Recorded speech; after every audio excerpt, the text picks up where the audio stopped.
I'm married, I got a wife named Diana, and we have two kids, a 29-year-old and a 19-year-old. We retired here and fell in love with Valdosta and the people because we found them so authentic, and it was really refreshing.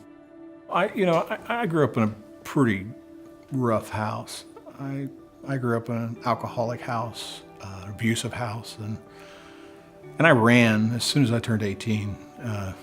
I talked Di into marrying me, and we ran hard and fast. And in running, why, you just grab what you can. But I didn't grab the right stuff. I had all the wrong things driving me, An insecurity, not feeling like I was good enough as a kid. When you're living alcoholic, you'll never be good enough because you're not alcohol.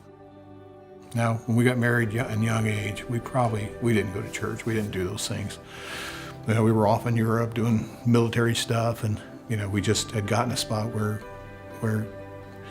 it was just, life was out of control. And she turned to God, and I turned to my coffee and paper, my day off, and was too busy with the other stuff in life. My wife and I were settled in southern Indiana, and she decided she was going to start going to church. And I said, that's fine. Just be ready so we can have breakfast when you get back. She was such a steady, mature follower. It's not trying to push or pull or yank or anything. She just led from a place of mature believer, follower. Every time she left, I got more curious, the honest side of it, because I was like, why is that more important than me?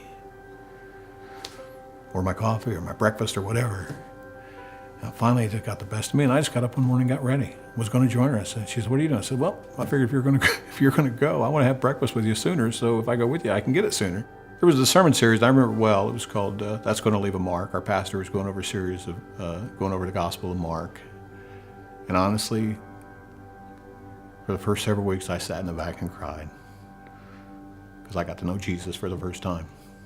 That was probably the salvation moment for me. Just as I had to recognize that I'm so imperfect. I had to go before God and just be undone in front of Him. But it wasn't a place of shame. It wasn't a place of fear.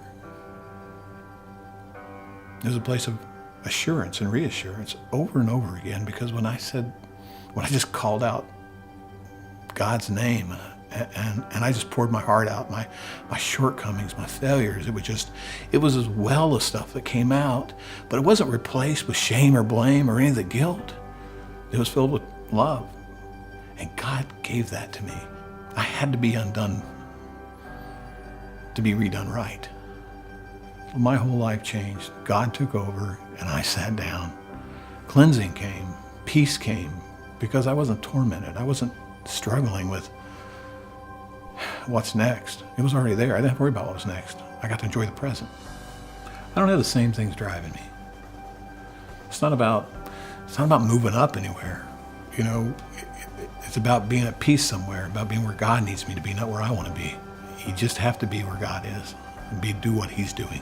Well, it's an issue of surrender and belief, because I believe that if I operate from the space He's in, then I'm in the right place. I get up every day thinking, what's God got planned for me today? And that's a great place to be.